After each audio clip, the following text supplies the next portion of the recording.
Donc, qu'est-ce que nous voilà ensemble pendant 1 heure et demie à peu près? Comment va se dérouler cette session? On commencera évidemment par un petit rappel du projet RECOS qui permet de donner le cadre général de cet appel à projet. Ce sera très rapide, je vous rassure. Une deuxième partie, donc, qui durera environ 30 minutes pour redonner des informations sur l'appel à projet lui-même. Donc, reprendre un peu, refaire une synthèse des informations auxquelles vous devriez déjà avoir eu accès et reprendre certaines questions qui sont assez cruciales avant de se lancer dans une réponse. Et la troisième partie sera consacrée à des échanges sur des questions-réponses. Pour préparer cette partie, nous vous invitons donc à écrire vos questions au fur et à mesure de la session sur le chat. Et mes collègues Elisa et Miar les reprendront pour démarrer cette session de questions-réponses. Petit rappel sur le projet RECOS. Donc, cet appel à projet est une des activités du projet RECOS. Le projet RECOS, qu'est-ce que c'est rapidement? Donc, c'est un projet qui est mis en œuvre par la Commission de l'océan Indien. La Commission de l'océan Indien, pour ceux qui n'ont pas d'idée de ce que c'est une organisation intergouvernementale qui travaille avec 5 pays de la région océan Indien occidental, donc les Comores, Madagascar, Maurice, Seychelles et la Réunion, qui n'est pas ici bénéficiaire directement des financements du projet RECOS, mais avec laquelle on entretient une étroite collaboration. Le projet RECOS a démarré fin 2021 et se poursuivra jusqu'en novembre 2026. C'est un projet de 5 ans qui est financé à hauteur de 10 millions d'euros par le FEFEM, l'AFD majoritairement, 8,5 millions d'euros, et le FEFEM, le Fonds français pour l'environnement mondial, à hauteur d'1,5 million d'euros. Qu'est-ce que le projet RECOS? Donc, l'objectif général du projet est de renforcer la résilience des populations littorales face aux effets du changement climatique en restaurant les services rendus par les écosystèmes côtiers. Pour répondre à cet objectif général, donc 2 sous-objectifs. Le premier, qui est de renforcer la gouvernance régionale et nationale des écosystèmes côtiers marins de l'océan Indien. Donc, on est vraiment sur du renforcement de gouvernance par rapport à la gestion intégrée des zones côtières. Pour répondre à cet objectif, en fait, le projet RECOS se base principalement sur l'adoption du protocole GISC, gestion intégrée des zones côtières, de la Convention de Nairobi, à laquelle les pays de la COI, dont les pays de la COI sont membres. Le deuxième objectif, plus terre à terre, est justement la mise en œuvre des chantiers innovants, donc des projets de terrain variés, réplicables, donc des actions de restauration, d'exploitation durable d'écosystèmes marins et côtiers. Concrètement, qu'est-ce qui va se dérouler qu'est-ce qui se déroule en fait au cours de ce projet RECOS? Donc, plusieurs actions de terrain.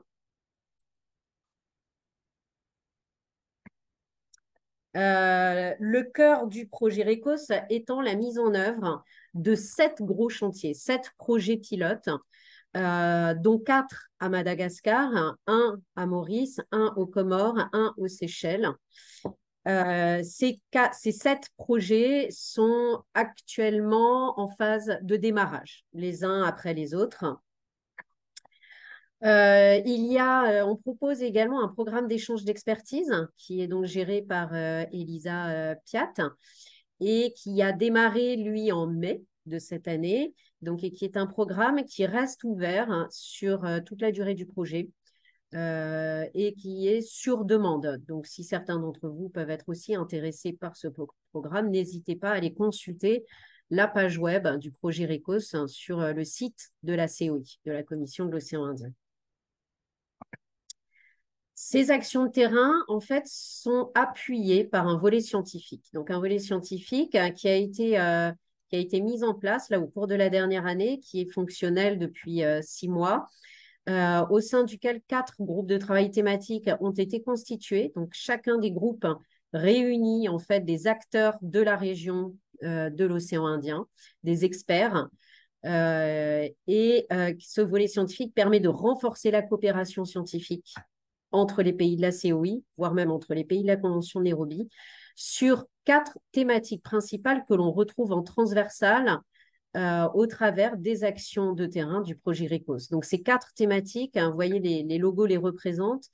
Donc, la première thématique, c'est la gestion des aires marines protégées. Aires marines protégées au sens large, aires marines protégées et LMMA, VMCA ou autres dispositifs de gestion des aires marines. La deuxième thématique, c'est la conservation, restauration des écosystèmes marins et côtiers. Et principalement, on travaille principalement sur les mangroves, les herbiers marins, mais on compte aussi les écosystèmes coralliens ou les cordons dunaires. La troisième thématique travaille sur l'observation et la gestion du littoral. Donc, on parle beaucoup ici d'observatoire du littoral et de solutions douces de lutte contre l'érosion côtière. Et la quatrième thématique, c'est l'éducation à l'environnement en zone côtière. Enfin, la dernière, une autre action de terrain, c'est ce qui nous rassemble ici, l'appel à projet.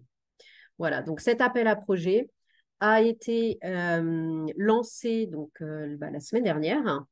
Et c'est de ça dont nous allons parler ce matin pour vous redonner un peu des informations sur ce processus qui n'est pas tout simple, c'est clair, et pouvoir autant que possible répondre à vos questions.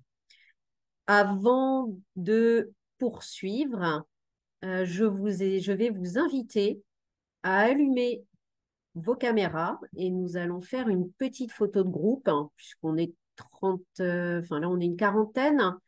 On va considérer que les personnes qui étaient intéressées doivent être toutes là.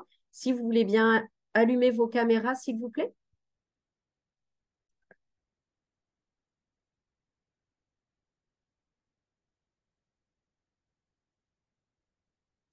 Euh,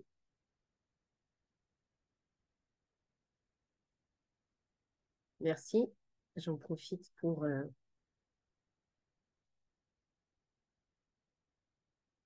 J'en profite pour vous dire bonjour. Maintenant que j'ai des visages en face de moi, c'est quand même beaucoup plus agréable. Bonjour à tous. Alors, ah ben ça en fait du monde, ça fait plaisir. J'arrive pas à allumer le lumière. Bonjour tout le monde.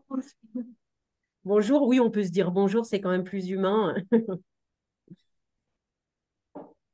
Et juste encore un petit rappel hein, pour tous ceux qui nous ont rejoints un petit peu tardivement. Is there anyone here who doesn't understand French? Please wave, raise your hand. You are allowed to tell us if it is the case. Or dear colleague Anne Lemayeux can propose a service of interpretation, of translation. So don't hesitate. Non, bon, on dirait que tout va bien. Allez, c'est bon, on va reprendre maintenant. Merci d'avoir joué le jeu. Voilà, tout le monde voit bien mon écran, hein, pas de problème technique, on a de la chance. Si peut-être juste un petit risque dont je veux parler. La connexion Internet chez nous, là, à la Commission de l'océan Indien, est parfois un petit peu capricieuse. Si jamais ça bug, ça freeze, ne vous inquiétez pas, on trouvera toujours une solution pour reconnecter. Il faudra peut-être attendre quelques secondes. Voilà. Alors, petit rappel, les informations de base concernant cet appel à projet qui a donc été lancé le 4 octobre la semaine dernière. Donc, cet appel à projet vraiment focalise sur les objectifs du projet RECOS, c'est-à-dire le renforcement de la résilience des populations et des écosystèmes marins côtiers du sud-ouest de l'océan Indien. Vous noterez que j'insiste sur les populations. On ne parle pas ici que d'écosystèmes marins. Il ne s'agit pas que de sujets environnementaux. On est au travers du projet RECOS, on adopte une approche de gestion intégrée des zones côtières, c'est-à-dire, juste pour petit rappel, qu'on regarde aux dimensions environnementales, mais aussi sociales et économiques. L'enveloppe totale qui est dédiée à cet appel à projet est de 1 million d'euros. Pour que ce soit bien clair, c'est 1 million d'euros à être répartis pour l'ensemble des demandeurs, donc pour l'ensemble des pays bénéficiaires. Les pays bénéficiaires étant les 4 pays de la COI, Comores, Madagascar, Maurice et Seychelles.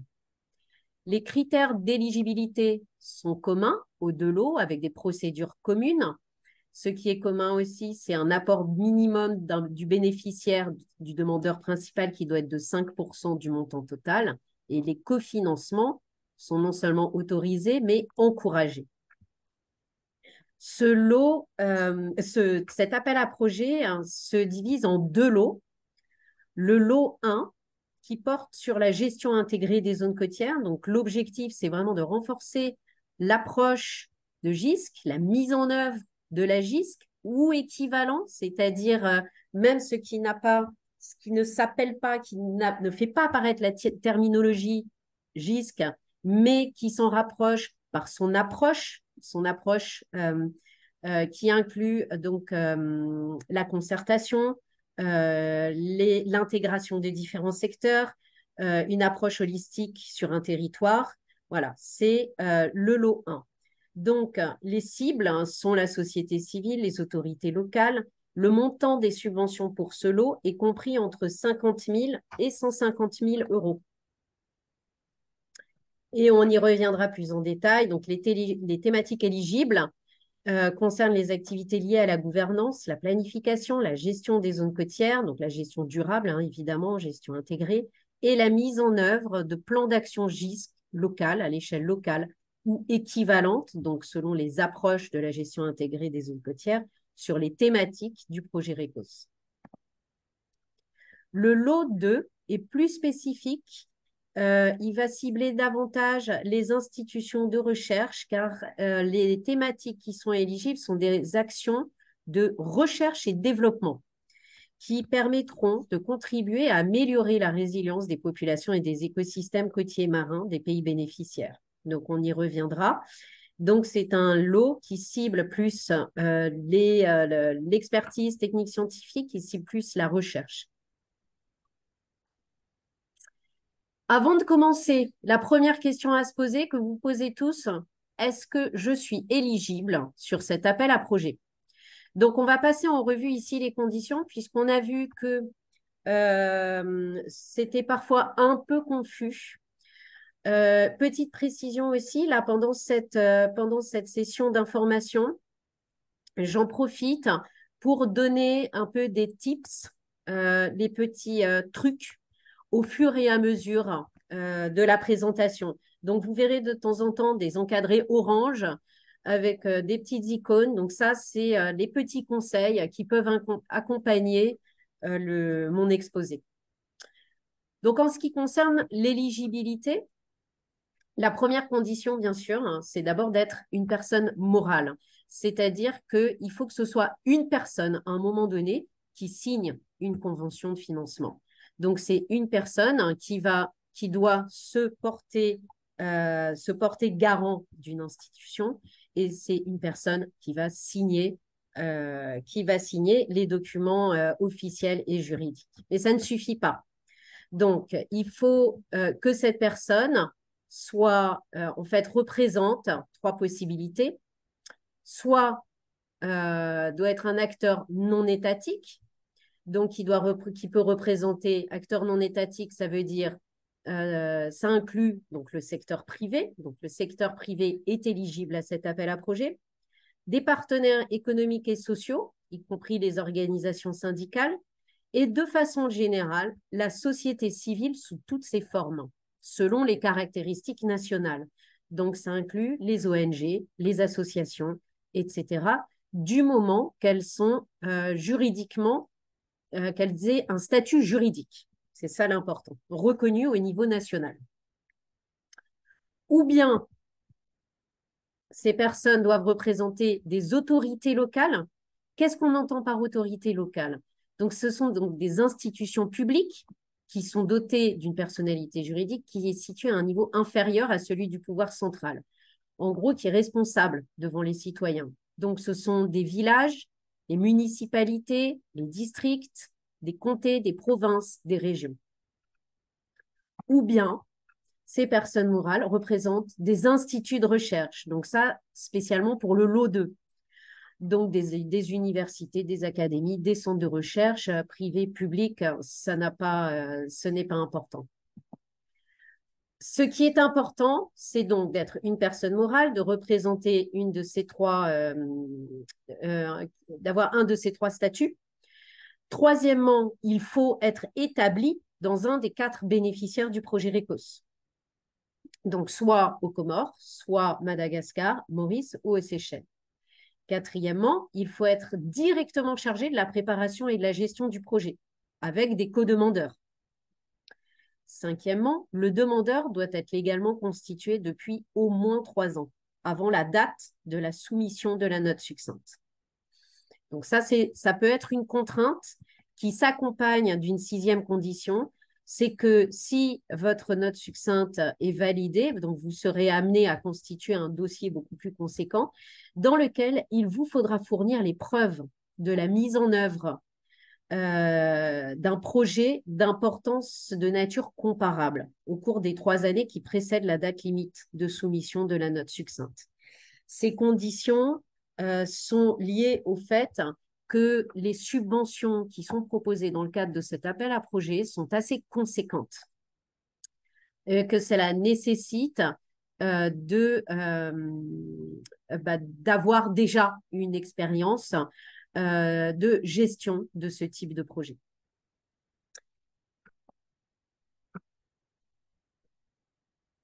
Alors, si vous avez déjà eu la curiosité de regarder un peu les critères d'évaluation du projet, donc que ce soit note succincte, voire même la demande complète, vous verrez que dans les critères, les candidatures de femmes et de jeunes seront particulièrement appréciées. Autre chose que l'on recherchera en fait lors de l'évaluation, il y aura des points pour des projets à dimension régionale, c'est-à-dire surtout pour le lot 2 d'ailleurs, plus votre projet fait intervenir, présente une collaboration entre différentes institutions, voire même entre différents pays, ça vous fera des points en plus.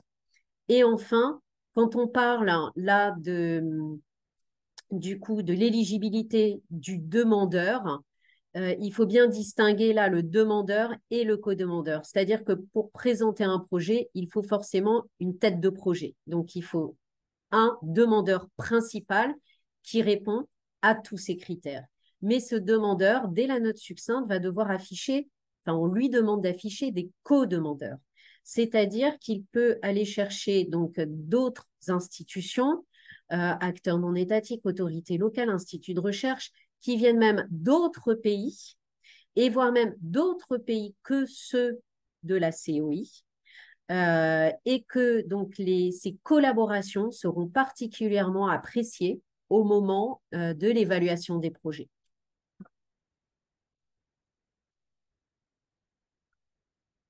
Donc, l'éligibilité des co-demandeurs, en fait, les critères sont les mêmes, à une exception, c'est que les co-demandeurs ne sont pas forcément établis dans des pays de la COI.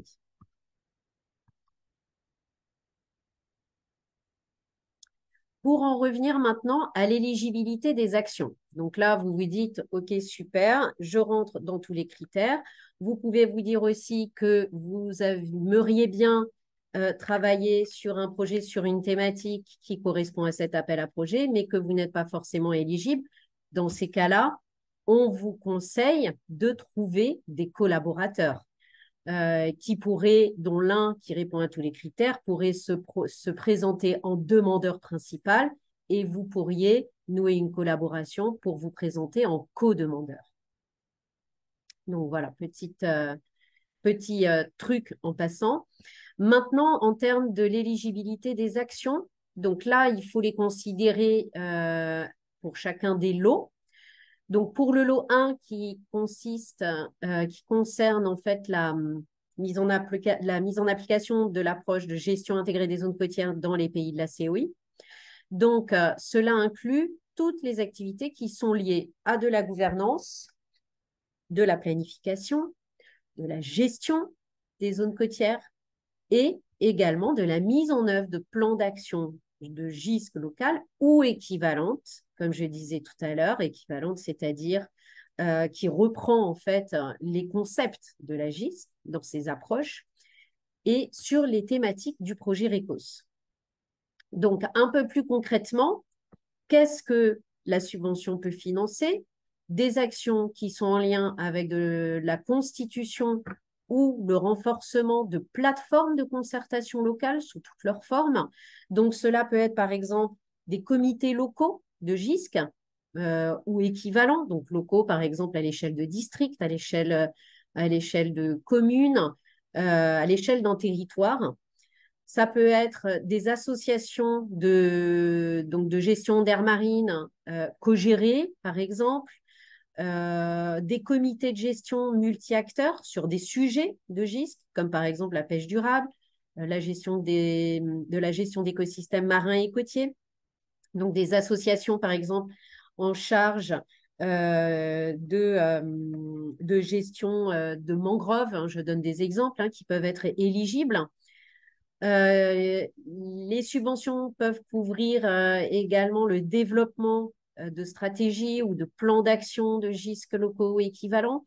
Donc, par exemple, pour établir des plans de gestion d'AMP en concertation avec les utilisateurs, des plans de gestion de la pêche durable, etc.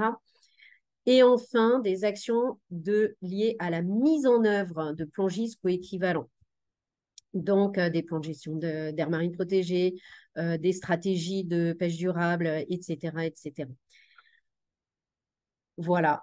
Donc, quand on parle de GISC ou équivalent, donc, comme je disais, l'important, c'est de considérer donc, une approche holistique autant que possible. Quand on parle de GISC, on touche à plusieurs thématiques qui peuvent être souvent liées, voire intrinsèques et qui adopte une approche vraiment de concertation plurisectorielle, bref, de concertation multi-acteurs. Donc, c'est vraiment ce qui est recherché dans ce type de projet éligible sous le lot 1. Ensuite, donc, vous vous rappelez, là, je vous présentais le volet scientifique du projet RECOS. Tout le projet RECOS, un focus assez particulier sur ces 4 thématiques là, qui viennent de s'afficher. Donc, on attend aussi des actions qui sont en lien avec la gestion des aires marines protégées, des LMMA ou équivalents, des actions en lien avec la conservation, la restauration des écosystèmes marins côtiers, avec l'observation, la gestion du littoral et avec l'éducation environnementale en zone côtière. Idéalement, si on parle de gestion intégrée, encore une fois, on attend qu'il y ait un croisement entre ces différentes thématiques pour cette approche holistique, justement.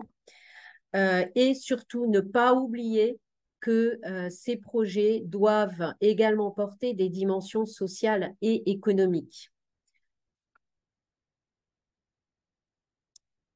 Un point très important sur des projets, surtout en lien avec des actions de terrain, vraiment de gestion, de restauration d'écosystèmes. Un point très important, c'est que seules des solutions fondées sur la nature seront acceptables. Il n'est pas question, sous ce type d'appel à projet, de proposer de construction grise ou en tout cas de construction en dur. Concernant le lot 2, donc le lot 2 a pour objectif de renforcer la résilience des populations des écosystèmes côtiers au travers d'actions de recherche et développement, donc qui peuvent s'appliquer sur les écosystèmes côtiers marins des pays de la région, donc mangroves, herbiers, récifs coralliens, cordons littoraux, forêts littorales, bassins versants. Donc, ces actions qui devront viser à développer et appliquer sur les pays les territoires des pays bénéficiaires des mesures d'ingénierie écologique, des outils innovants, des nouvelles méthodologies qui permettraient de renforcer des efforts de protection, de restauration des écosystèmes marins et côtiers. Donc, ces actions devront permettre, par exemple, d'améliorer les connaissances sur ces sujets, mais également de mettre en pratique des méthodologies, des outils innovants qui pourraient présenter un intérêt, en fait, pour les autres pays de la région. Et ces actions devront permettre de favoriser le partage de connaissances et la diffusion des leçons apprises à l'ensemble des pays de la COI. Ce que l'on cherche également, donc, sous ce deuxième lot, c'est toujours des dimensions sociales et économiques, c'est-à-dire que, encore une fois, ne serait pas éligible un projet qui vraiment focalise sur une action purement environnementale, c'est-à-dire, je donne un exemple, mais juste faire de la restauration de récifs coralliens. En tant que tel, ça ne suffirait pas. Il faut qu'associé à la restauration de récifs coralliens, il y ait des activités ou une composante sur l'implication communautaire dans des activités de restauration, d'éducation, de sensibilisation, de concertation sur des usagers du lagon, sur ce site, etc. Je donne des exemples. Un des objectifs du lot 2 est de renforcer la coopération scientifique régionale. C'est-à-dire que, encore une fois, au cours de l'évaluation des demandes de projet, sera vraiment considéré l'aspect collaboratif. Alors, une université ou un centre de recherche est tout à fait éligible à ces subventions, mais sa demande de subvention aura beaucoup plus de poids si elle est proposée en collaboration avec d'autres institutions de recherche. Et je le répète encore une fois, même sur ce lot 2, seules les solutions fondées sur la nature seront acceptables. Donc, un exemple, si vous avez en tête de proposer un projet sur de la mise en place de solutions de lutte anti-érosion, il faudrait que ces solutions soient des solutions douces ou mixtes. Mais qu'en tout cas, il ne s'agira pas ici de construire des digues en dur ou autres chantiers en gris. Rapidement, les actions en tout cas qui sont absolument pas éligibles, ce serait par exemple des projets dont l'objectif serait juste d'apporter un soutien financier à des tiers, c'est-à-dire des personnes qui ne sont pas considérées comme demandeurs ou co-demandeurs dans les demandes, ou à parrainer en fait la participation à des ateliers, à des séminaires, des conférences, des congrès. Enfin, ça, ce sont des lignes d'activité qui peuvent figurer dans une demande, mais en tout cas, l'objectif d'un projet ne peut pas être juste ça. Ça ne peut pas être non plus uniquement de financer des bourses de recherche, des bourses individuelles d'études ou de formation. Ça ne peut pas être que ça non plus. Ou ça ne peut pas, par exemple, dans le cas d'une institution du secteur privé qui candidaterait, le projet ne peut pas avoir pour objectif de l'aider à augmenter sa production ou ses revenus. Donc, on avait donné quelques exemples de projets éligibles. C'est juste des exemples à titre, ça ne s'arrête pas à ça. Mais voilà, des projets de renforcement de comités locaux de GISC dans un pays, c'est typiquement ce qui est recherché. Ça pourrait qui inclurait aussi du renforcement de capacité des acteurs, des membres de ces comités, qui permettrait aussi de développer des plans d'action locaux concertés avec une représentation multisectorielle en cohérence avec des plans d'action nationaux, voire régionaux, puisque le protocole GISC de la Convention de Nairobi a maintenant été validé. Donc, il y a là, surtout en ce moment, c'est un bon timing, on ne l'a pas fait exprès, mais tant mieux si ça coïncide. En tout cas, des projets sur ces thématiques viendraient déjà s'aligner sur une stratégie régionale avec le protocole GISC de la Convention de Nairobi. Donc, ça fait déjà des points.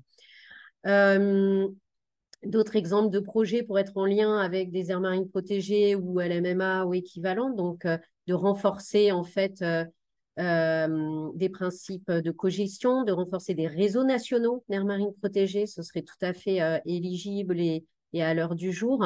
Trouver des solutions pour renforcer l'efficacité de gestion également, la mise en œuvre d'actions prioritaires qui pourraient être prévues dans leur plan de gestion. Donc ça marche. Et des projets donc, de recherche-développement sur des outils de renforcement. Par exemple, voilà, un sujet qui est assez à l'ordre du jour, assez demandé en tout cas dans les pays, on l'a vu, pour renforcer l'implication communautaire dans des initiatives de gestion, restauration d'écosystèmes. Alors, comment on fait? Donc maintenant qu'on a vérifié que vous étiez éligible, que vous aviez en tête une idée de projet qui correspond aux critères d'éligibilité du projet RECOS. Maintenant, comment on fait concrètement pour candidater? Alors déjà, combien de projets on peut présenter? Ça, c'est une question qu'on a déjà relevée en fait sur les mails, l'adresse mail RECOS. Donc, en rappel, tout ça, c'était bien écrit dans les lignes directrices. Donc, un demandeur principal ne peut pas déposer plus de 4 notes succinctes. Mais vous avez droit de déposer 4 notes succinctes. Mais même si vous déposez 4 notes succinctes, une seule subvention vous sera attribuée. Donc, ce n'est pas parce que vous déposez 4 notes, même si ces 4 notes sont validées, qu'ensuite vous déposez 4 demandes complètes, une seule subvention peut être attribuée. Par contre, pour les co-demandeurs, il n'y a pas de restriction. Par exemple, vous voulez vous présenter comme co-demandeur sur un projet porté par une ONG de Madagascar, vous avez tout à fait le droit d'être co-demandeur sur un projet de l'Université de Maurice, sur un projet de la SPGA aux Seychelles ou autre. Donc, pas de restriction, ni en termes de dépôt de demande, ni en termes de participation dans le cadre des projets. Et évidemment, un co-demandeur peut aussi être un demandeur principal sur un autre projet. Vous avez le droit d'être demandeur principal sur un projet, d'être co-demandeur sur d'autres projets.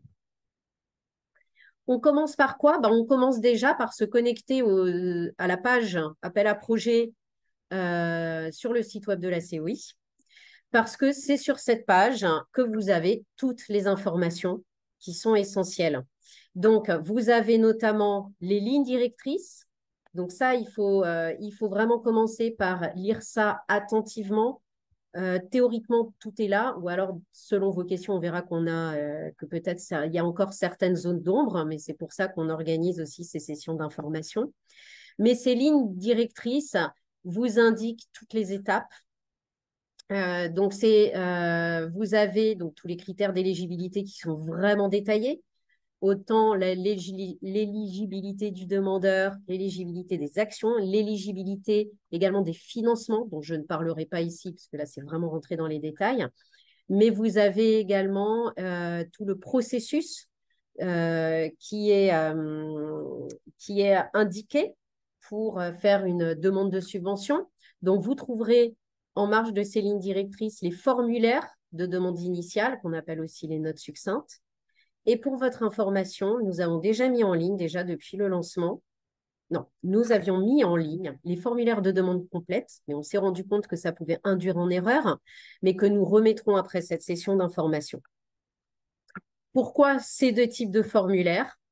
Oula, n'ayez pas peur. Pourquoi ces 2 types de formulaires? Donc là, je rentre un petit peu dans le détail de la procédure. Alors, encore une fois, comme il s'agit de subventions qui sont assez conséquentes, donc je le rappelle, on parle de subventions entre 50 000 et 150 000 euros pour des projets de moins de 3 ans. Donc, la procédure d'appel à projet est n'est pas la plus simple, on va dire. Il s'agit, c'est ce que l'on appelle un appel à projet restreint avec une phase de préqualification. En mots simples, ça veut dire qu'il y a deux étapes. Il y a deux étapes. La première étape, donc voilà là où on est aujourd'hui. Hein. Donc, la semaine dernière, le lancement, le 4 octobre. Aujourd'hui, donc, nous faisons cette session d'information.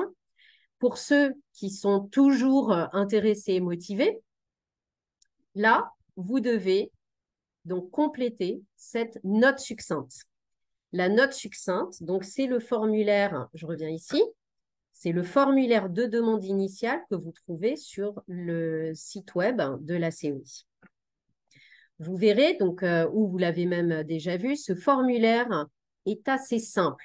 La note succincte va faire 4 ou 5 pages et on va revenir dessus. Donc, c'est sur la constitution de cette note succincte qu'on va peut-être passer un peu de temps là, après ces diapos. Cette note succincte doit nous parvenir au plus tard le 4 décembre avant 16h00, heure de Maurice. Donc ça, c'est le deadline. Évidemment, toute demande qui arrive après 16h sera automatiquement rejetée. Donc, vous avez 2 mois pour préparer cette note succincte. 2 mois, ça peut paraître très large pour rédiger une note qui va faire peut-être 4-5 pages maximum. Et qui est déjà, en gros, vous avez juste 3 pages de rédaction au maximum. Donc, ça peut paraître large. Mais là, il faut prendre en considération un point très important. C'est que votre note succincte va donc être évaluée. L'évaluation va permettre de retenir un certain nombre de notes succinctes. Et dans ces cas-là, les porteurs seront invités à soumettre la demande complète. Vous trouverez donc le formulaire de demande complète qui était en ligne ces derniers jours et que l'on va remettre en ligne. Et je vous invite vraiment à aller jeter un œil avant de vous lancer dans la rédaction de votre note succincte. Parce que dans cette demande complète, il faudra que les informations qui soient indiquées soient vraiment les mêmes que celles qui sont dans la note succincte. Donc, quand vous développez cette note succincte, pourquoi vous avez 2 mois et pourquoi pas juste 2 semaines? Parce qu'il faut déjà, dès maintenant, prendre le temps d'aller identifier les collaborateurs, d'avoir une idée bien claire du projet, parce que vous ne pourrez pas revenir dessus si jamais votre note est sélectionnée. Vous ne pourrez pas revenir dessus pour développer votre demande de subvention. Voilà, donc 2 mois, on en est là. Vous avez maintenant 1 mois et 3 semaines pour développer cette note succincte. Le deadline, c'est le 4 décembre. Lorsque nous aurons reçu donc, toutes les notes succinctes, à partir du 5 décembre au matin, toute l'équipe, on va travailler sur l'évaluation. Cette première évaluation va se faire en interne, à la COI. Ce que nous allons évaluer, je vais revenir dessus, c'est en grande partie l'éligibilité de la demande, donc au niveau du demandeur, mais au niveau des actions éligibles, et au niveau des... Et on va surtout évaluer la pertinence. On va revenir dessus. Donc, cette évaluation va se faire en interne au niveau COI. Il faudra bien sûr passer par une validation des partenaires financiers, de nos partenaires financiers là, sur le projet RECOS. Donc, on compte environ 1 mois avant de pouvoir vous notifier sur le résultat de cette évaluation. Donc, malheureusement, certaines demandes déjà à ce stade seront rejetées, d'autres seront gardées. Et on espère donc pouvoir vous envoyer des notifications avant Noël pour vous envoyer des invitations, pour ceux qui seront gardés, des invitations à soumettre la demande complète. Et là, vous comprenez que c'est pour ça qu'on vous invite dès maintenant, au stade de la note succincte, à avoir déjà une bonne réflexion, à être sûr de vous, surtout en termes de collaborateurs, en termes de thématiques, d'actions que vous souhaiteriez proposer. Parce que ce formulaire complet, là, est assez lourd.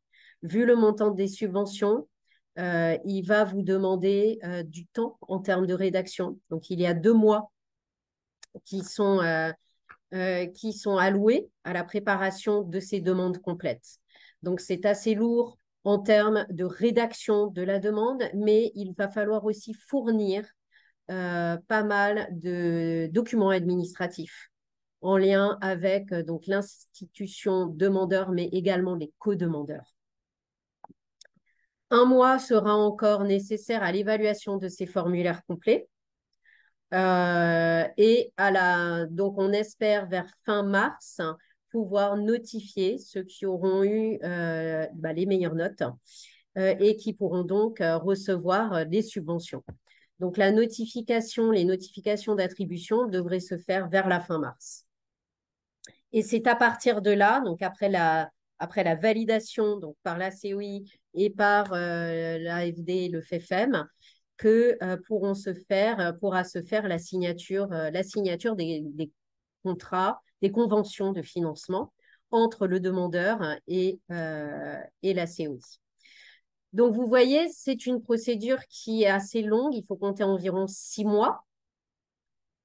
Les demandeurs donc, vont être mobilisés là au courant de ces semaines pour présenter cette note succincte en prenant de l'avance. C'est vraiment le premier conseil, c'est-à-dire ne vous jetez pas juste sur la note succincte. Avant de l'attaquer, regardez les formulaires complets de demande. Regardez ce qui va être demandé dans l'étape d'après. Parce que ce serait dommage que vous ayez travaillé sur cette note succincte, qui soit éligible, mais que vous vous rendez compte que dans le formulaire complet, finalement, ce que vous aviez indiqué dans la note succincte ne colle pas. Et ça c'est directement une exclusion de la procédure. Si les informations ne sont pas identiques entre les deux étapes, vous ne pourrez pas, l'évaluation sera forcément défavorable. Juste un petit point d'attention. Ce calendrier-là qui est proposé ici, c'est un calendrier indicatif. Il y a donc certaines phases que l'on maîtrise au niveau du projet RECOS, donc notamment voilà, ces phases, en tout cas, ça ne changera pas. Le deadline pour soumettre la note succincte, là, sera obligatoirement le 4 décembre. En revanche, les phases d'évaluation et de validation, notamment par différents partenaires, peuvent peut-être être amenées à être un peu rallongées. Donc ça, ce sont des dates indicatives, mais notez qu'il y aura toujours 2 mois pour la préparation de la note succincte, 2 mois pour la préparation du formulaire complet de demande.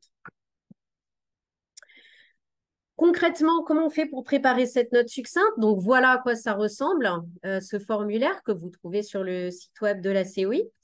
Donc, d'abord, ça ne va pas être très compliqué. Vous mentionniez bien pour quel lot vous souhaitez candidater, donc les 2 lots qui vous ont été présentés. Donnez un nom à votre projet. Nous, on lui donnera un numéro. Qui est le demandeur principal? Donc, le nom de l'organisation avec le type d'entité légale. Ça veut dire, par exemple, organisation. Non, je ne vais pas donner des vrais noms parce que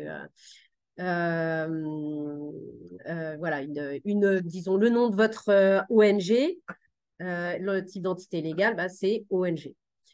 Et le nom de la personne contact, voilà la fameuse personne morale. Elle est là. C'est la personne contact. C'est celle qui représente le demandeur, avec évidemment les contacts, les détails de contact, mail, téléphone, etc.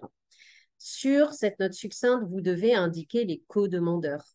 Les co-demandeurs, il peut y en avoir autant que vous voulez. Donc, vous rajoutez des lignes. On demandera les mêmes choses qu'aux demandeurs, c'est-à-dire une personne morale qui représente le co-demandeur, un nom d'organisation avec une entité légale. Et sachez qu'à ces 2 co-demandeurs, au niveau administratif, au moment du développement de la demande complète, on demandera les mêmes choses qu'aux demandeurs, les mêmes documents, c'est-à-dire des preuves d'enregistrement légal, les statuts, etc. Alors, évidemment, avant de se jeter sur compléter les trous, quoi, déjà bien vérifier son éligibilité, surtout l'éligibilité du demandeur. Comme on disait, la différence entre demandeur et co-demandeur, c'est que le demandeur, par exemple, doit être un ressortissant des 4 bénéficiaires de la COI. Le co-demandeur, pas forcément. Vous voulez vous présenter comme demandeur, cherchez vos partenaires. C'est la première chose à faire, puisque, on l'a vu au moment de l'évaluation, les projets collaboratifs, c'est-à-dire où il y a des co-demandeurs, vont être favorisés. Le reste de la note succincte, alors on est toujours, oui, dans les informations générales. Donc, il y a là, on met des tics dans les thématiques. N'oubliez pas que plus votre projet proposera de s'attaquer à des problèmes de gestion intégrée, donc c'est-à-dire qu'il y aura plus il y aura de thématiques en gros concernées par le projet, tickets, plus vous aurez des points au moment de l'évaluation. Mais il faut déjà avoir une idée claire de son projet, c'est-à-dire que ce que vous indiquez ici ne pourra pas changer au moment de l'écriture de la demande complète. Donc, les sites de mise en œuvre, là aussi, plus il y en a, mieux c'est, puisque surtout, hormis dans le cadre d'un projet dont l'objectif est de développer une approche GISC locale, où là, forcément, on va parler d'un site, d'un pays. Mais surtout, là, pour les projets du lot 2, pour les projets de recherche et développement, où ce qui est attendu, ce qui est recherché, c'est le renforcement de la collaboration scientifique même entre les pays de la COI. Donc, si, par exemple, vous pensez à un projet de monitoring de mangroves, de mise en application d'un procédé ou d'un outil en fait, de suivi des mangroves, ne proposez pas que pour une mangrove de votre pays. Essayez de trouver des collaborateurs d'universités d'autres pays qui seraient intéressés de participer à ce projet. L'enveloppe financière vous permet ça. La durée du projet, ça, vous le verrez dans les lignes directrices.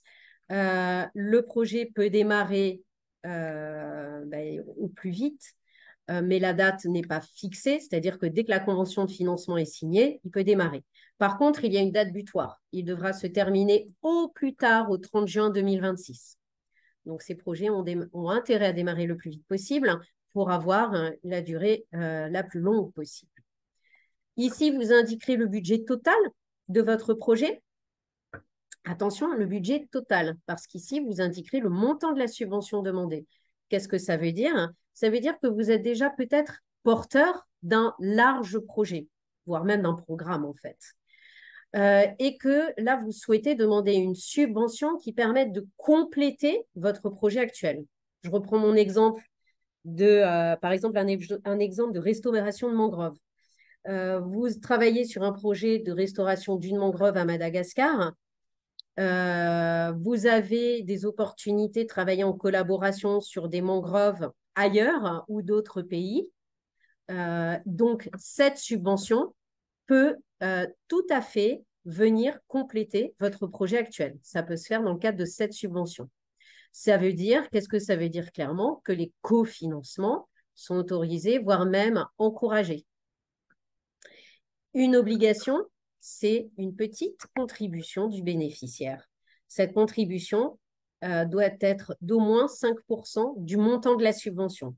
Pas du projet, ce n'est pas très clair, mais du montant de la subvention demandée. Vous demandez 100 000 euros, il faut que vous puissiez au moins apporter 5 000, je ne dis pas de bêtises, oui, 5 000 euros, soit en contribution financière, soit en nature. Mais dans ces cas-là, ça devrait être détaillé et justifié dans le narratif de la demande. La deuxième partie de la note succincte, voilà. Alors, c'est cette partie-là, juste pour indication au moment de l'évaluation. Donc, je le rappelle, la grille d'évaluation déjà de cette note succincte figure dans les lignes directrices.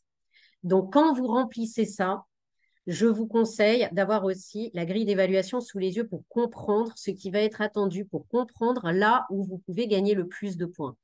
Cette partie pertinence du projet, c'est ce qui compte le plus à cette étape-là. C'est-à-dire que la première partie qu'on vient de voir, on va vérifier l'éligibilité du projet. Mais là, c'est la partie évaluation vraiment de la pertinence. Donc, la pertinence, c'est vraiment se poser la question. On est obligé de vraiment se poser la question. quel problème je veux adresser avec cette proposition de projet. Il faut que ça corresponde à une situation vraiment claire, avérée sur le site ou le pays concerné. Donc, cette pertinence, on l'évalue d'abord par rapport au projet RECOS lui-même, c'est-à-dire par rapport aux objectifs du projet RECOS, au secteur, aux thèmes qui ont été présentés. Est-ce que votre projet répond à ça, aux objectifs du projet RECOS? Et deuxièmement, est-ce qu'il a une pertinence par rapport aux besoins et aux contraintes de votre pays, de la région Océan Indien, voire des secteurs concernés de votre site? Donc, je pense aux problématiques changement climatique, mais également d'autres problèmes. Et le reste, donc, une fois que vous avez votre projet en tête, vous pouvez définir donc un objectif général et 2 ou 3 objectifs spécifiques qui seront développés. En fait, chaque objectif spécifique correspondra à une composante, donc un lot d'activités dans le cadre de la demande complète. Attention, quand vous complétez la note succincte, faites bien attention à ça. Donc, il ne s'agit vraiment pas d'en mettre des tartines, puisque vous voyez, pour développer la pertinence du projet, c'est 2 pages maximum. Et la description de l'action, là où vous allez préciser à quelles actions vous pensez pour répondre à ces objectifs, c'est 1 page maximum. Donc voilà, ça doit être concis, mais clair et précis. On vous demande aussi, déjà ici, de réfléchir à un dispositif de suivi-évaluation et un budget, mais seulement par composante. Donc, le budget demandé et le budget total, dans le cas où vous avez déjà des cofinancements sur un projet. On va s'arrêter ici pour le rappel des informations. On va entamer donc la deuxième partie sur les questions-réponses. Du coup, avant de prendre les réponses, les questions pardon, qui auront été déjà écrites là dans le chat pendant que j'arrêtais pas de parler, voici déjà des questions qui nous ont été posées avant la matinée là, donc auxquelles on peut déjà répondre tout de suite. Une première question, c'était: puis-je candidater pour moi-même en tant qu'individu? La réponse est non. Vous l'avez vu dans les critères d'éligibilité, il faut être un individu, une personne morale, mais être attaché à avoir un institut de recherche, une ONG, une association. Bref, vous avez vu que c'est être une personne morale et représenter donc une de ces institutions. Deuxième question, peut-on candidater si on reçoit déjà des financements de l'AFD? Alors, en principe, non, mais là, il y a des nuances. Donc, si vous êtes, par exemple, une grosse organisation qui reçoit déjà des financements de l'AFD sur d'autres projets ou sur d'autres sites, oui, vous pouvez candidater. Si c'est sur le même projet, oui, mais dans ces cas-là, ces financements de l'AFD ne peuvent pas être affichés comme un cofinancement. Évidemment, un cofinancement, c'est des fonds qui viennent qui ont d'autres sources que l'AFD ou le FEFM d'ailleurs.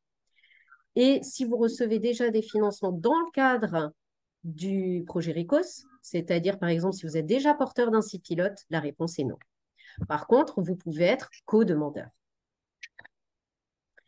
Troisième question qui est revenue souvent, effectivement, donc la réponse est dans les lignes directrices, mais autant les remettre ici.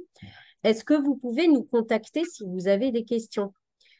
Alors, la réponse est oui, mais il faut faire attention parce que donc, comme on est dans un appel à candidature, il faut vraiment veiller à ce que ce soit que ce soit le plus équitable possible entre tous les acteurs des pays de la COI. Il faut que tout le monde ait accès aux mêmes informations.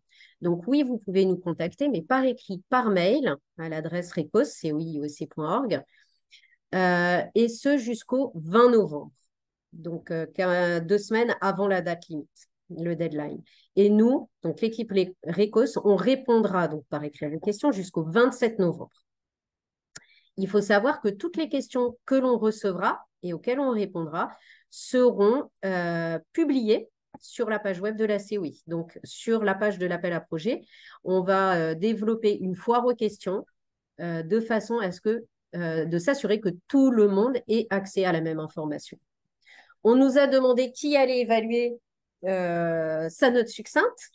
donc j'en ai parlé tout à l'heure, à l'étape de l'évaluation de la note succincte, l'évaluation va se faire en interne, au niveau CO, au niveau RECOS et CO. Par contre, au niveau, pour la deuxième étape, l'évaluation des demandes complètes, un jury sera constitué. Donc, ce jury, en fait, fera intervenir des membres du volet scientifique de RECOS, c'est-à-dire des spécialistes, des experts de certains sujets, notamment pour les sujets ayant trait en lien avec le lot 2, donc en lien avec la conservation et restauration des écosystèmes marins et la recherche et développement. Donc, un jury sera constitué pour faire venir une expertise extérieure sur l'évaluation de vos demandes. Combien de projets vont être sélectionnés? C'est aussi une demande que l'on a eue. Donc là, c'est juste un petit peu d'arithmétique. L'enveloppe totale est de 1 million d'euros, mais c'est 1 million à être réparti entre tous les pays et entre les deux lots. Donc, un petit peu d'arithmétique, sachant que le montant minimum d'une subvention va être de 50 000 euros, que le montant maximum est de 150 000 euros. En gros, seront sélectionnés entre 7 et 12 projets au final qui vont recevoir des subventions. Au final, par contre, pour la première étape, on sélectionnera le double de notre succincte. Enfin, quelle est la latitude de modification entre la note succincte et le formulaire complet de demande? Merci de reposer la question. Il n'y a pas de latitude. Les informations qui vont être soumises dans la note succincte devront être identiques à celles du formulaire complet. Le formulaire complet va juste détailler ces informations. Est-ce qu'un porteur de projet pilote peut candidater? Ben non. On l'a dit plus haut. Est-ce que je suis éligible si j'ai besoin d'un top-up? Donc, en gros, est-ce que cette subvention peut être considérée comme un cofinancement? C'est oui. Maintenant, donc, nous allons prendre vos questions. Alors, on les reprend donc sur le fil de discussion. En fait, je peux arrêter mon partage d'écran, hein. Non, je vais le garder au cas où on a besoin de revenir sur des slides. Alors, on a une première question. Pour Madagascar, comme c'est un très grand pays avec de grands enjeux de collaboration entre acteurs au sein même du pays, du coup, la collaboration au sein de Madagascar peut sembler plus prioritaire que la collaboration avec les autres pays de la CEI. Un projet va-t-il perdre les points attribués au titre de la collaboration régionale s'il ne prévoit une collaboration que au sein de Madagascar? Oui, c'est une bonne question. C'est vrai qu'on va favoriser la collaboration régionale, mais que le plus important dans collaboration régionale, c'est finalement le mot collaboration. Et effectivement, il faut considérer la taille de Madagascar et le nombre d'acteurs de Madagascar. Donc non, ce ne sera pas défavorisé. Nous prendrons une deuxième question. Une association avec moins de 1 an d'expérience peut-elle être retenue? Non, on l'a dit tout à l'heure, il faut 3 ans d'expérience minimum pour être le demandeur principal. Par contre, cette association peut se positionner en co-demandeur, peut être embarqué sur le projet en co-demandeur. Mais le demandeur principal, c'est 3 ans minimum. Et il faudra même de justifier d'avoir déjà mis en œuvre un projet d'une envergure équivalente. Une autre question, est-ce que pour le lot 1, on peut proposer des actions au niveau local, c'est-à-dire pas de dimension nationale comme une stratégie nationale? Oui, tout à fait. Ce qu'on disait tout à l'heure, c'est que le lot 1 peut porter donc peut traiter de sujets de GISC local. Dans ces cas-là, évidemment, on ne va pas regarder lors de l'évaluation la dimension de collaboration régionale. Sujet de GISC local, ça peut être par exemple travailler sur la gouvernance locale à l'échelle d'un district, à l'échelle d'une commune. Donc, on n'est pas là, on échappe à cette demande de collaboration régionale. Est-ce qu'il y a des critères spécifiques pour l'éligibilité du secteur privé? En termes de demandeurs, non. Par contre, l'éligibilité qui sera regardée, c'est surtout les actions proposées et les objectifs. Encore une fois, attention, ce qui n'est pas éligible, hein, c'est un projet dont l'objectif serait directement ou indirectement, mais ciblerait surtout une augmentation des revenus, donc d'un chiffre d'affaires d'une organisation privée. Donc, ce serait surtout dans l'objectif et les actions et les collaborations, c'est ça qui sera plus regardé. Pour le projet à Madagascar, est-il possible de proposer des actions dans 2 zones différentes? Exemple, un site à Antsinan, un autre à Andréfane, mais les actions sont similaires. Oui, tout à fait. Attention à Madagascar, hein, les sites éligibles sont aussi détaillés dans les lignes directrices. Madagascar étant tellement un grand pays et comme on travaille ici sur la zone côtière, on travaille seulement sur les régions côtières. Mais tout à fait, c'est même encouragé si ça permet de renforcer des collaborations, du parrainage entre des entités locales. Il est tout à fait possible de travailler sur plusieurs sites s'il s'agit effectivement des mêmes objectifs et des mêmes actions. Le secteur privé est éligible, mais pas identifié dans les cibles pour les 2 lots. Est-ce que cela signifie qu'il est attendu que les acteurs privés se positionnent en tant que demandeurs? Alors, c'est une bonne question. En fait, effectivement, le lot 2 cible les institutions de recherche. En fait, ce qui va être très important, ce qui va être primordial dans le lot 2, c'est de démontrer une pertinence scientifique et une rigueur scientifique.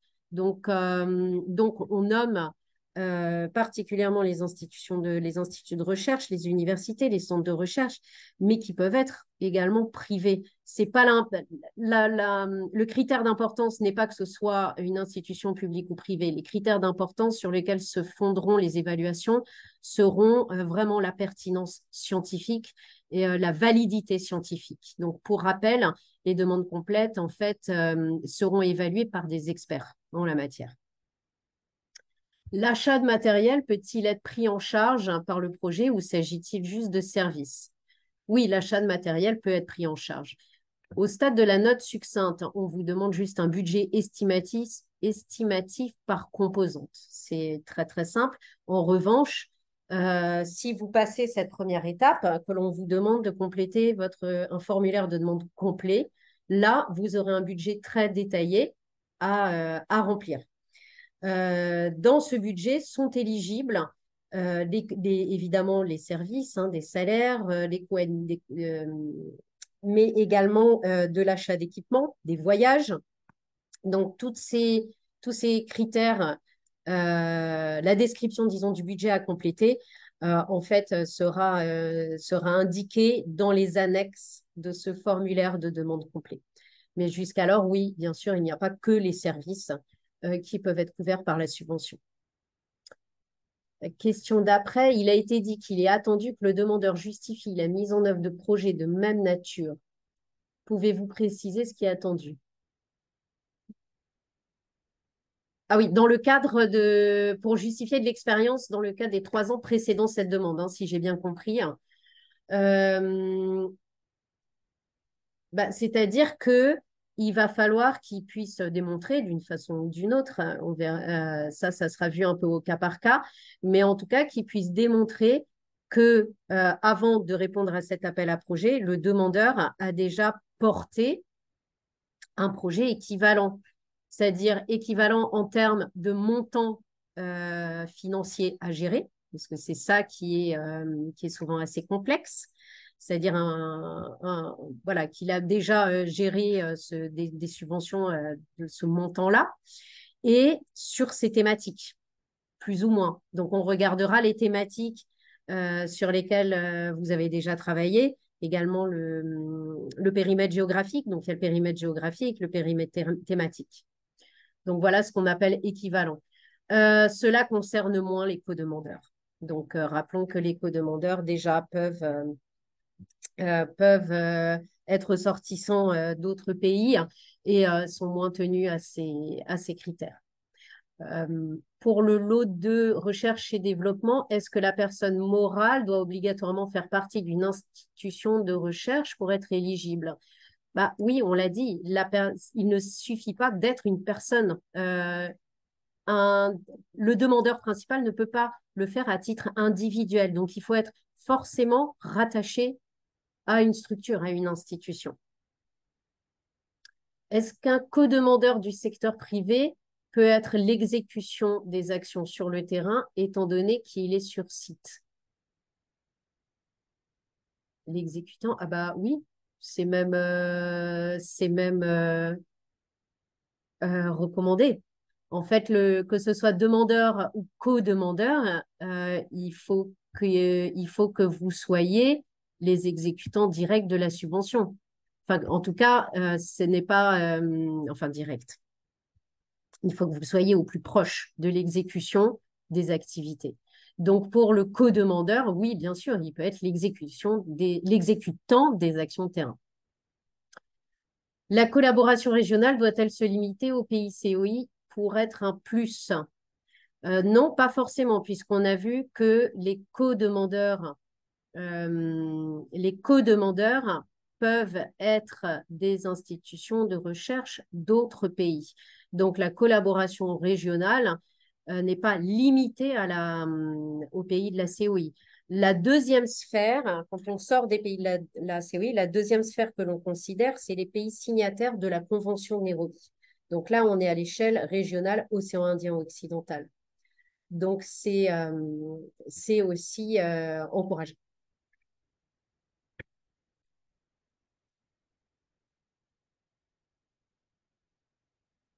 Est-il possible d'intégrer des frais de déplacement, de séjour pour la venue d'experts dans notre pays? Oui, c'est possible. C'est tout à fait possible d'intégrer, mais pour rappel, le projet ne doit pas se limiter à ça.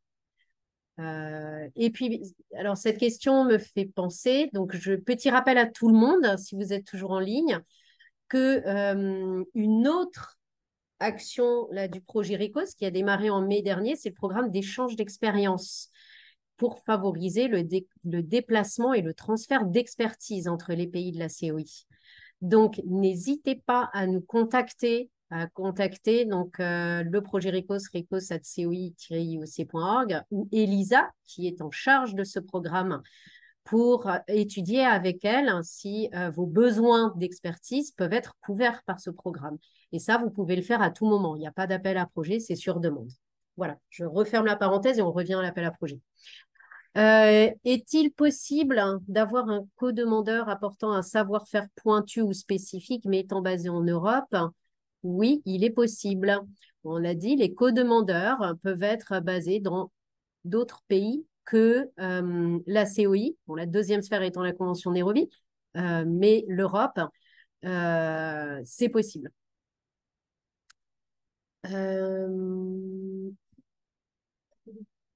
Qu'est-ce qui manque? Pour le budget, est-ce qu'on pourrait savoir le pourcentage du coût indirect? Non, là, je ne peux pas répondre. Je n'ai pas la réponse à cette question. J'aurais peur de dire une bêtise.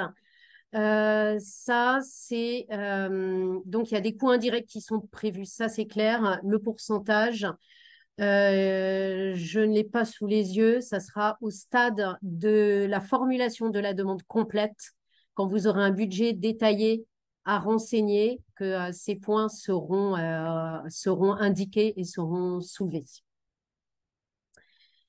Est-ce qu'on peut bénéficier d'un échange, du programme d'échange et être bénéficiaire de l'appel à projet? Oui, tout à fait. Tout à fait. Vous pouvez, même si vous avez déjà été bénéficiaire de l'échange d'expérience, du programme d'échange d'expérience, vous pouvez candidater à l'appel à projet, même en tant que demandeur principal. Là où il y a une restriction, c'est si vous êtes déjà bénéficiaire d'un projet pilote de RECOS. Vous ne pouvez pas être demandeur principal sur un appel à projet. Par contre, vous pouvez être co-demandeur. Si une organisation est demandeur dans un projet et co-demandeur dans un deuxième, est-il possible que les deux projets soient éligibles? Oui, alors on l'a dit aussi au début. Donc, un demandeur principal peut aussi a le droit d'être co-demandeur sur un ou voire même plusieurs projets. Et tous ces projets peuvent être éligibles.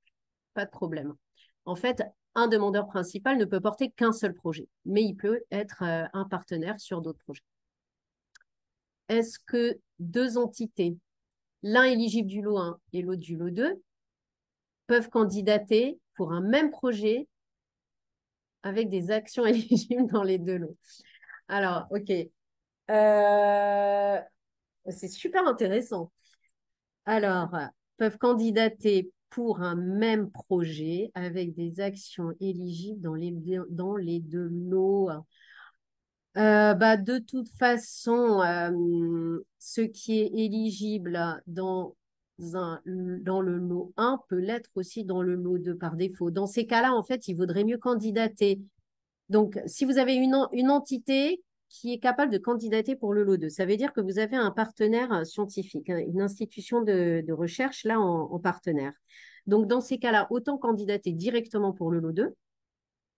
Mais dans le lot 2, vous pouvez inscrire des activités en lien avec celle du lot 1, puisque c'est même demandé. Dans le lot 2, on ne demande pas que des actions purement recherche. On demande aussi à ce que soient considérées les dimensions sociales, économiques, donc qui rejoint en fait les activités du lot 1. Est-il possible d'avoir recours à notre spécialiste technique qui ne réside pas dans l'océan Indien? Oui, tout à fait. Il n'y a que le demandeur qui doit résider dans les pays de la CEI. Quelles sont les formes d'apport en nature dans le loin, s'il vous plaît? Là, c'est une question très, très spécifique. Je préférerais y répondre plus tard, après avoir vérifié ce que disent les notes de cadrage. Mais en général, les formes d'apport en... Non, non, non, je m'arrête là. On y répondra par écrit pour faire référence au texte.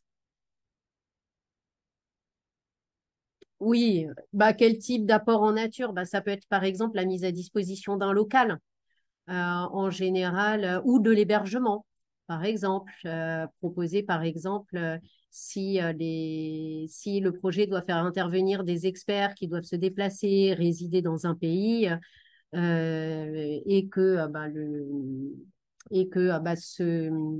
le demandeur du secteur privé possède des facilités d'hébergement, c'est considéré comme de l'apport en nature. Un candidat peut-il envoyer deux projets, mais pour deux pays différents de la COI? Ouais. Alors, attends, on revient sur la slide. Voilà. Donc, combien de projets puis-je présenter? Donc, le demandeur peut présenter 4 projets, 4 notes succinctes, mais il ne se verra attribuer qu'une seule subvention. Donc, voilà, c'est pour ça que je reviens dans les détails. Si vous voulez vous présenter 2 projets, mais dans tous les cas, il n'y en a qu'un seul qui sera accepté. Mais le mieux, s'il s'agit des mêmes projets, c'est de présenter un projet qui couvre les 2 pays de la CEI.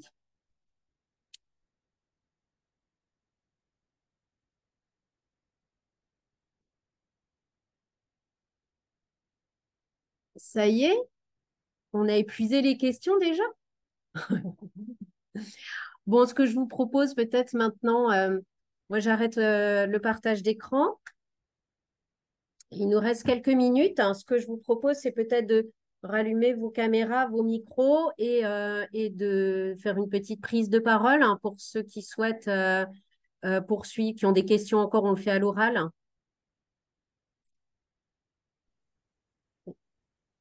J'avais déjà arrêté mon partage d'écran.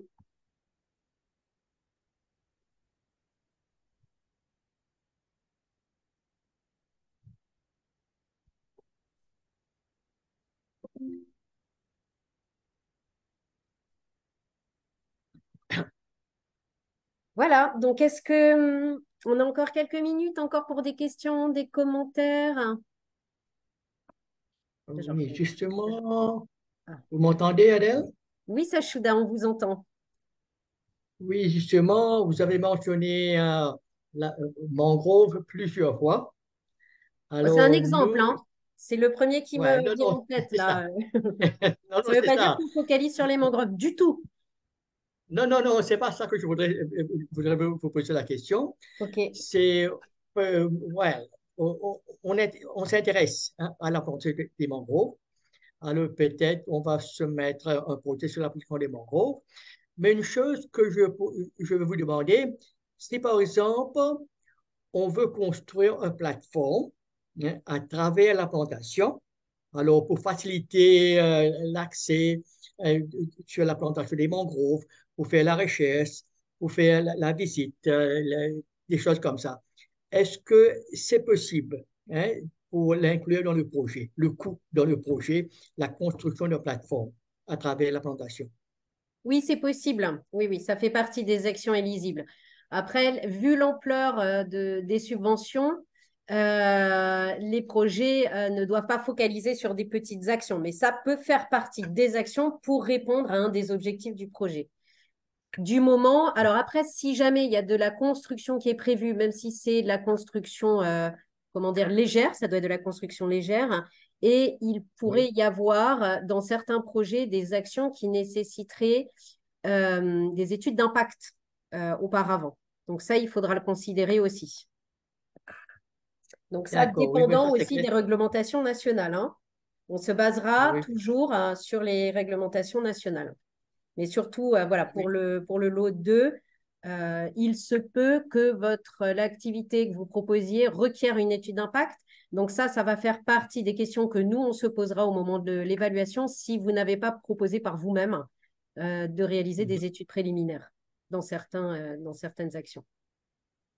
oui, d'accord, c'est clair. Et puis une autre question Alors, on sur va la... prendre les questions d'autres personnes, chacun son tour.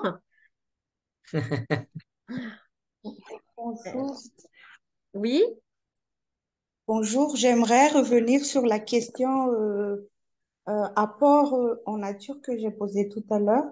oui, En fait, Natacha. est-ce qu'on peut avoir une liste sorte d'apport en nature parce que l'apport en nature pour le secteur privé, c'est un peu une limite à notre action.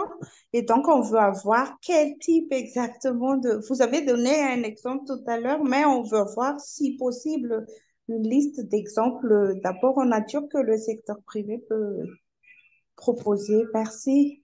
C'est noté. Donc, on va vous préparer ça. Puisqu'on a noté cette question sur l'apport en nature, la caractérisation des apports en nature. Donc, on va publier ça sur le site de la COI, là, sur la page web pour les appels à projets, dédiée aux appels à projets. On publiera donc la liste de ce qui est éligible en apport en nature.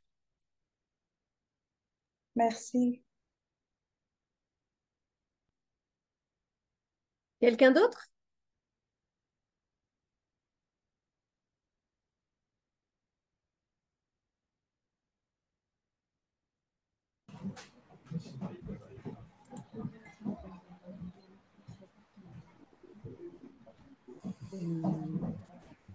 Bah, c'est parfait.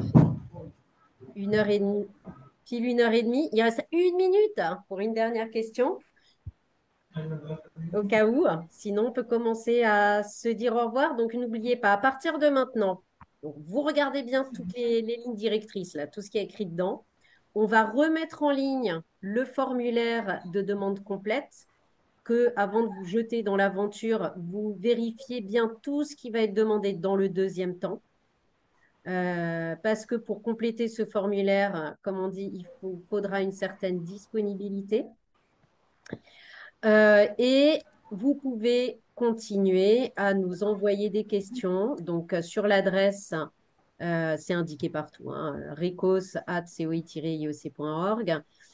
On y répondra dans les meilleurs délais. Et là, donc, le premier target, hein, c'est donc d'envoyer vos notes succinctes avant le 4 décembre. Et toutes les informations, à chaque fois, s'il y a du changement, s'il y a des informations ou autres, on mettra toujours tout sur cette page de la COI. Que ce soit les formulaires, les lignes directrices, les questions et les réponses aux questions, etc. Donc, s'il y a un changement dans le calendrier, on l'indiquera à cet endroit-là. Voilà, comme ça, vous êtes informés de tout. Et bah, on vous souhaite, bon, j'espère que ça vous aura été utile, cette petite matinée. On vous souhaite... Ah, une dernière question. Pouvons-nous avoir accès aux slides en dehors de la vidéo qui sera partagée? Alors, je pense que dans la vidéo, il y a les slides, hein. On va vérifier. Dans tous les cas, oui, bien sûr. C'est-à-dire que, donc, comme on a fait l'enregistrement, normalement, vous avez la vidéo et on mettra sur, toujours pareil, hein, la page web, on mettra le lien vers cet enregistrement. Mais dans tous les cas, si on voit qu'il n'y a pas les slides, on les affichera aussi. Donc, oui, vous y aurez accès.